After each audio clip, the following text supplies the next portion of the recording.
Blingy matching designer. ये है mask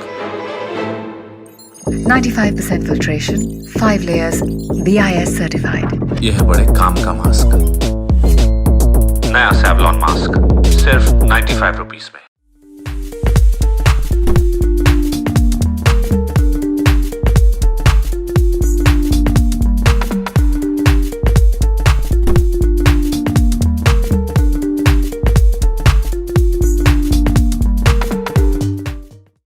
Welcome to Expressions. We're doing a special series on COVID, and I have with me one of India's premier cardiologists, Dr. Ashok Seth. This is brought to you by the New Indian Express in Savlon. Dr. Ashok Seth, thank you so much for joining us. I know you're very, very busy in the thick of things. The second wave has really hit us so badly, and I think nobody as badly as doctors. I think you've discovered so much about this disease over the past year. It has surprised you, foxed you, as it has the rest of the world. How has this journey been, Dr. Seth, since we spoke to you last? So many things have. It's been such a tragic time. How have you been coping? It's good to be talking to you about this, Kaveriji. It's been a traumatic experience. In a way, it's been a very different experience. Let me just say that it's been now a year and 3 months since we've been combating the virus. Initially, I must say that because of the lockdowns and because of what was happening around us and because what were we seeing in the West happening, remember, it hadn't happened in our country. Every visual of the number of people, the public getting sick, requiring oxygen, requiring ventilation, the long queues, even the number of deaths were actually visuals from Italy, from Britain, from America. Right. And though that was the time we were in lockdown. And so it frightened us, but it wasn't a personal experience. It was happening somewhere else. And then gradually it started happening in our country when we started people feeling sicker and actually experiencing the disease, and some of them succumbing to the disease. But we must remember the last wave which happened was very different to what we saw this time. Yes, a number of patients at that time for mild disease who got admitted more for isolation than for treatment, and a few of them got sick and very few succumbed. I think the viciousness of the disease process, what we saw this time, the surge, its infectivity, the infrastructure getting overwhelmed, our helplessness, people who could not be admitted, ringing us up regularly, people who we knew, our patients, their relatives, our own relatives, some of our friends, and actually sick patients requiring admissions and not getting admitted was an extremely disappointing, dejecting, traumatic, horrifying experience for every doctor. So if you were to ask me my experiences, there are only two aspects of it. One, that of fighting it aggressively on the past 1 year and giving us everything, our sacrifices, but there was no disappointment, there was no dejection, there was no fear, till the last 2 months, where we saw people succumbing to it for lack of facilities, for something that we could not do for them, for areas where we would have liked to do more but were helpless. And that was far more traumatic morally, psychologically, than anything that we'd experienced before. It was alien. We were never trained to experience or not to be able to do anything for a person. Right. And yes, we were like an army where we didn't have the necessary ammunition to fight an enemy, and we saw our near and dear ones dying. When I say near dear ones, our patients dying, and us just saying, God, please help him, because I don't see how I can help him any further. Right, and that's so tragic because at one stage, this really the pandemic is also a triumph of science in the sense that vaccines have become available so quickly for the entire world. We've not had such a quick vaccine rollout anywhere. But at the same time, there's also did you feel that there was a failure of science, that you felt that as a doctor, everything that you were trained to do, you had all your abilities, but you were not able to do anything? Yeah. I would say there are, again, I would firstly express myself in a manner that while we've been trained as doctors to not get too emotionally attached to a patient Right. so that we can comfort the patient. Yeah. If we start feeling the same pains, then we may not be able to comfort the patient. We may not be able to give confidence to the patient Right. or the relatives, though the pain is being felt inside, but we have to have a demeanor Right. of still being confident and still be telling the patient, we'll get over all this, we'll get you better. And therefore, there were two aspects of to what we were doing. On one hand, trying to keep that cool with the patient, with the behavior, with Right. the empathy and with care, but still giving the confidence, though inside our own hearts we are actually pretty deeply dejected and depressed our own selves. And yet we have to carry this mantle for our own juniors, because Yeah. remember, we've been in it for a long period of time. We have seen death, we have seen illnesses, we try to make patients better, and we've seen failures. But our juniors haven't. They've been only taught to, and they don't know how to absorb it, and Right. neither how to convey it to the patient or to the relatives. And now, and to take their hurt home, Right. and that's also not very good. So I think we had a lot of responsibility in these times. But you now coming to this very important aspect as to what it taught us. Yeah. And believe you me, I think that uh, over the last 40 years, over the last 50 years especially, medical science has grown immensely in Yeah. terms of management, in terms of treatment, in terms of cure, in terms of believing that it is curing, and in terms of allaying illnesses. There's no question. Right. But on the same fact, one would say that advancements in science, advancements in technology, advancements in medicine, most of it which happened in 20th century, you can only see that for yourself. It was only in 1932 that perhaps even a computer came in. 1942 a box-like computer came in, Right. and in another 40 years there was a world wide web. a, Right. a man got onto a plane and flew it for 100 feet in 1904, the Wright brothers, and by 1969 man had landed on the moon.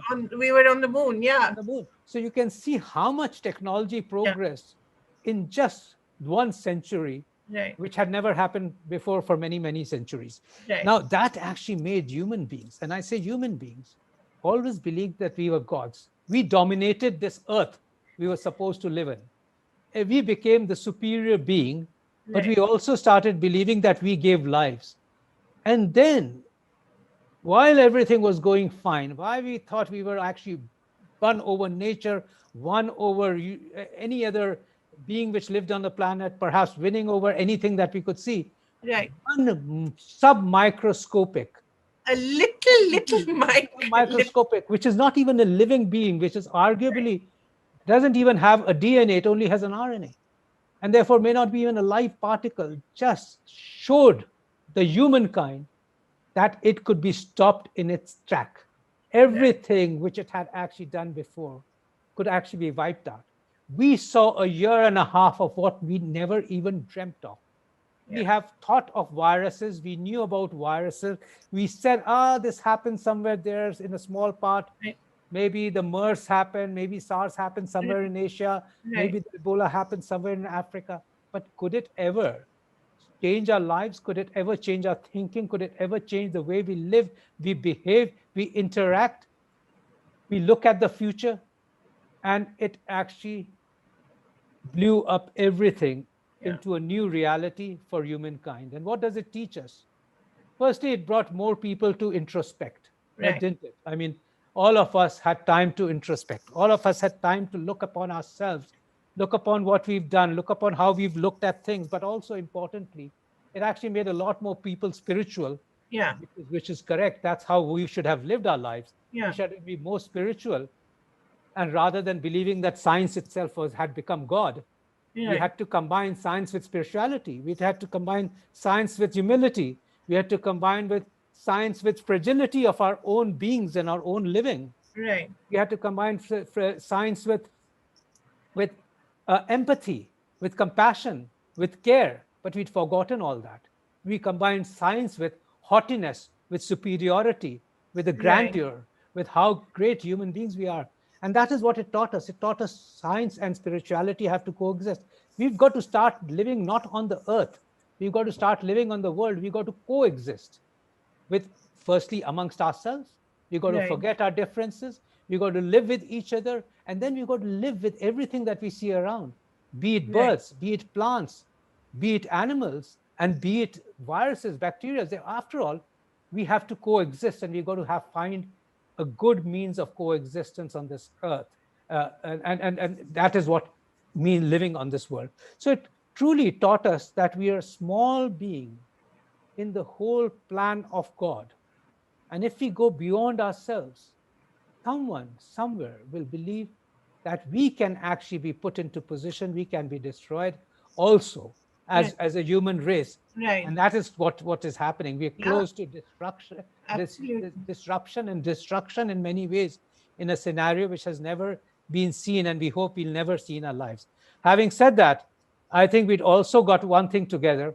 It also showed us that humanity and humankind can get together to forget differences and forget those petty egos across the world, forget those distinctions of religious lines, distinction of borders, distinction of many other issues and politics, and get together to say, can we get together to work together for science, for humanity, for actually existence, and for preserving lives? Right. Be it vaccinations, be Yeah. it creating vaccinations, be it creating drugs, be it forgetting those boundaries and saying, how do these drugs get, or vaccines, drugs, etc., go across the world? Right.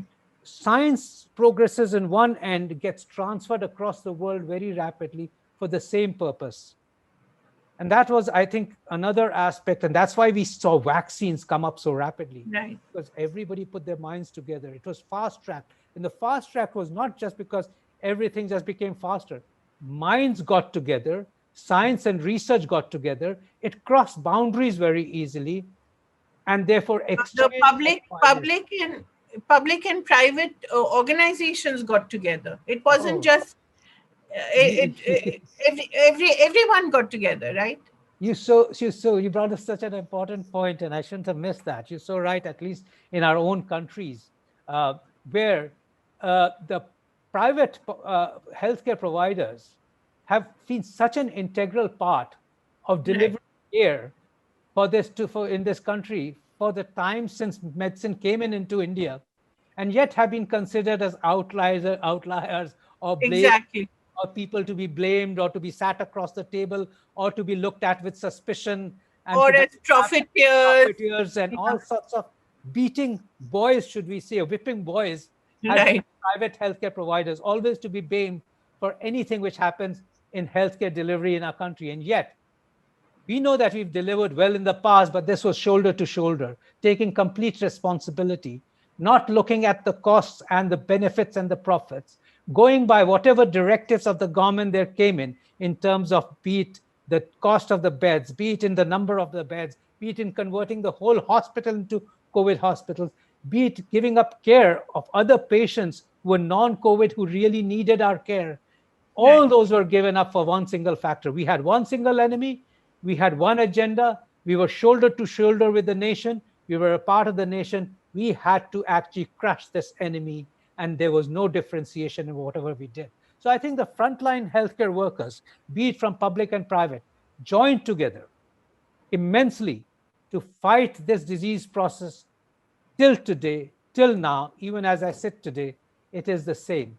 We don't see a differentiation. We see only one enemy. That enemy is the virus, and that has to go away. And that's our single agenda for any healthcare provider. But it brings me to another important point, that doctors and nurses, unfortunately, have to be cared for.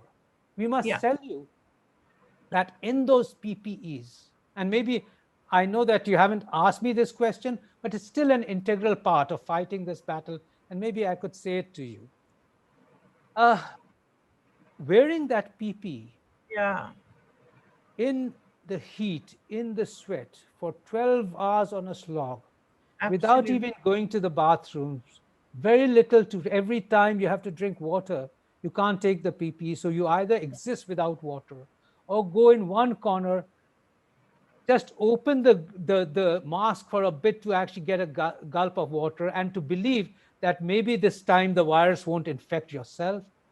And then doing everything for the patient, providing him the comfort while fearing that one could get infected with the virus and just forgetting that fear, Right. resuscitating patients knowing that that aerosol could also infect you, going back and doing the same thing over and over again for a few days, going to then into an isolation and not seeing a family for a whole month just because you could not take that home to your family, always worrying that your family could catch it off you and maybe you've already given it to your family, Right. but saying one thing: we've got to save lives. Right. And then you get appreciated occasionally by, yes, by our leaders, yes, which is very nice.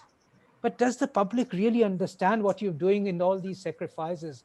Because unfortunately, on one day, yes, they beat the drums and Right. they beat everything and the gongs in your praises. But another day, with the same danda, they come and beat you up because you couldn't take care of one of their close relatives, and you just could not do that because you were actually inundated with the same patients. There was no oxygen, which was not your fault. There was no beds, which wasn't your fault. You still went out of the emergency and saved two more lives. And you were inundated with patients, and it was no fault that there were less doctors, less beds, less oxygen, less drugs. And yet you were the one who got beaten up as a doctor, as a nurse.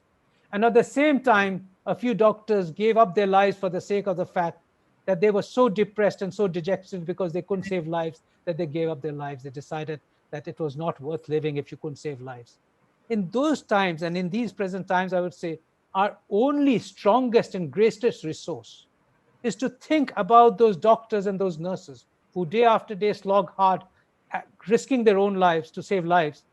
I will tell you a real happening where an anesthetist who was struck with COVID in an ICU while on an oxygen, when there was a cardiac arrest on the next bed, took his oxygen off, resuscitated that patient, even though he was himself gasping, God. and then gave up his, and then he himself didn't survive 2 days later, but he made sure that the patient next to him survived.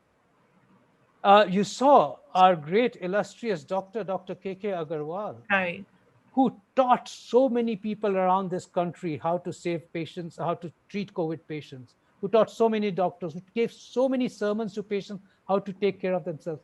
Even at the time when he himself had COVID with oxygen, he continued to believe that if 1,000 people, if 2,000 people, if 5,000 people, if 10,000 people saw even 1 hour of his video, he would Hmm. perhaps save those 10,000 lives, which was worth more than his 1 hour of his suffering. That is the purpose or the mission of the doctors. And yet, when we go on to saying what is it do we need for a third wave, and I was asked this, I said, what have you actually, what is the infrastructure do you believe we need to prevent a third wave? And I said, we may need beds, we may need oxygen, we may need doctors, we may need number of doctors. But do you know what we need most? We need the morale of the doctors. Yeah. We need the morale of the nurse. If you can build up that morale of the nurses and the doctors, then we provided the infrastructure we need to fight the third wave. But Right. if we actually do away with that morale of the doctors, of the nurses, if we stop caring for them, if we actually stop caring for their families, if we don't show our respect, our love, affection for the doctors, they are our most important resources. We cannot take our nurses and doctors for granted. The morale is coming down just to watch those patients dying, especially in the last wave. The morale as it's its lowest, if they are not, if we don't bring up their morale, and we have to do that. We have to take care of them. They're the most important resources that they have. We have to fight this battle for the future. And I think if we do that, we will continue to win this battle. I've got no doubts that they will drive this virus away. I've got no doubts. I think humankind has got together with enough of its intelligence and togetherness to be able to beat this virus. But we still have to look at many aspects, and that we have to do it together, and we have to shelve all differences and actually just have one agenda. Right. Doctor, if I know we're running out of time, but if I could just ask you quickly, what are the 4 or 5 things that you feel are absolutely essential that need to be done in the next 6 months? Time is of critical essence.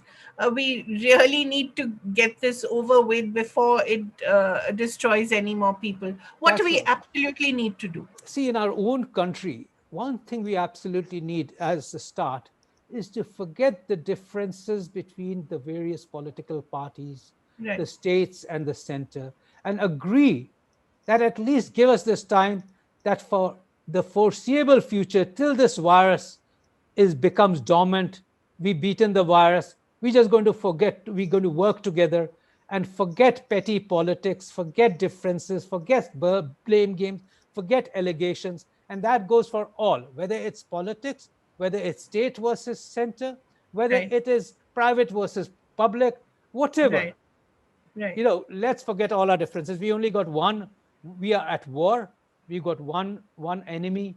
All of us are in this together, irrespective of state, religion, boundaries, irrespective of political parties, political ideologies, nothing.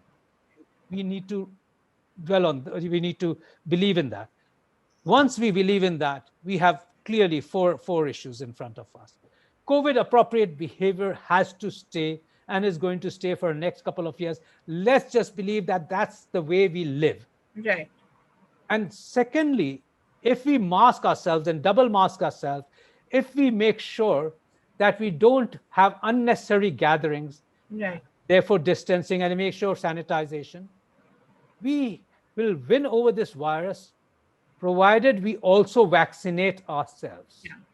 So if we have this 4 agenda, but I must also tell you why it's important. See, I may say, I don't want to wear a mask because I don't care, I may catch a virus. And I don't even worry whether I survive or not. That may be my intention, or that may be, but there is no reason that legally, morally, I'm bound to take care of others. Right. If I don't wear a mask, it's not that I get hurt. I'm going to hurt somebody else. People. Exactly. I'm actually going to hurt somebody else. I'm going to hurt my person who I meet. I'm actually going to be passing on that virus. And if I don't take care, unfortunately, that could be my family, and that certainly could be my parents, and some of them may not survive. And if we do that, we are either morally wrong, we are certainly socially wrong, but I can tell you, we are legally wrong, because there's no, you may want to punish yourself, you may want to do anything to your own self. There is no way you can harm others in a civilized country. There is no way you can do that. So I totally believe that that is absolutely legally wrong if you're not going to follow COVID appropriate behavior. And finally, vaccination. I believe that this country can vaccinate its own 70% of its population in a few weeks' time, provided we have the vaccines. And let me just, just to give you all a food for thought. If we're a country which can which can actually make 70% of its population vote in a period of a few days. Exactly. It takes less time to take a vaccination than to go and give a vote. There's less screening for vaccination than for giving a vote. There's no police protection needed at the vaccination booths as is needed for the voting booths. There is nobody who's going to break the line a second time to take a second dose of vaccination right then, as it's seen in the vaccination booths. And there's no reason we can't have vaccination booths every 500 meters from our home. That's true. When we've been vaccinated by our own GP every day of our lives since we were born, many times in our lives since we were born. And finally, every healthcare worker, every medical student can actually give vaccination. Yeah. So if you're going to have those 200 crore doses from August onwards, believe you me, there is no reason we can't vaccinate all the people. So I was just thinking, if they got the Election Commission of India, who does Yeah. everything so seamlessly, Fascinating. why can't we have a COVID Vaccination Commission of India, a one-stop shop who Right. gets us the vaccination from anywhere in the world, who decides the pricing, who just creates the logistics of acquisition and distribution, who makes giving vaccination very simple. After all, drive-in vaccinations are being done all across the world, and they're now Right. coming to India, but they're all across the world. The vaccinations don't need large centers with people queuing in. Yeah. Actually, the vaccinations should come to you rather than you going to a Going to the vaccination. Yeah. vaccination center. And there is a Vaccination Commission of India could Right. actually just assure vaccination in a few weeks' time to 70% of the Indian population. So it's not such a big deal. That's such an important suggestion. I do hope someone takes it up, because it's such a simple but brilliant idea, isn't it? If we can conduct elections, as you said, why can't we do this? It's absolutely correct. Just Right. empower a body to be Right. able to control and coordinate and execute it. And it'll be Right. done. Then it finishes. It's an unbiased body which finishes the state versus center issues. It Right. finishes the various politicking issues. It finishes the issues of acquisition, costing, pricing, delivery. It becomes a simplified process. And to achieve Right. this, it has to be a simplified process. Right. I mean, I think we can't end on a better and more hopeful note. Thank you so much. And this is Can such I- a brilliant, Can I just have one more minute to end on a more Sure. positive note? wonderful. We I need don't know. all the positivity. I keep thinking of this, and I keep saying, people always gets me. Oh, we got to live with this. This is the new norm. This is how we're going to live. This is how we're going to keep separated. This is how we're not going to mix. This is how we wear masks. And this is the new norm. And I said, please don't call it the new norm. Just call it the new abnormal. because how can we believe that we're going to live the rest of our lives like this? I mean, what is the norm? The norm is where we were able to actually, and let's look forward to the norm, I say. Right. Maybe it's not here today. Maybe it's not here this year. Maybe it's here tomorrow. But if we work together and if we follow what we said, if we follow all the COVID appropriate behavior, if we get vaccinated, then we'll get to the norm. And what we've got to do that is we've got to look forwards to those days where we used to go out and eat, to those days where we used to have birthday parties for our children. The norm is when you actually celebrate the birthday of your aging parents and get your whole family and distant family together to enjoy yourself.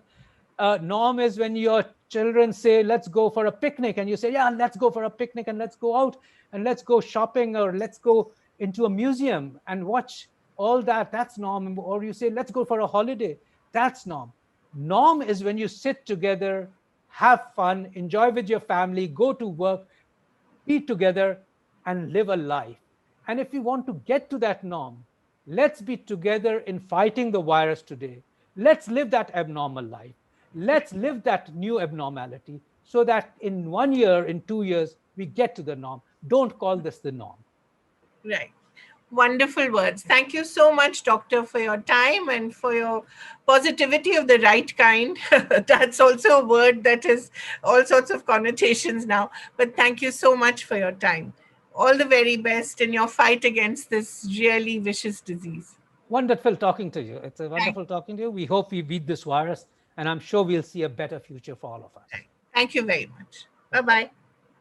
Blingy Matching Designer. ये है mask 95% filtration, 5 layers, BIS certified. ये है बड़े काम का mask नया Savlon mask सिर्फ 95 rupees में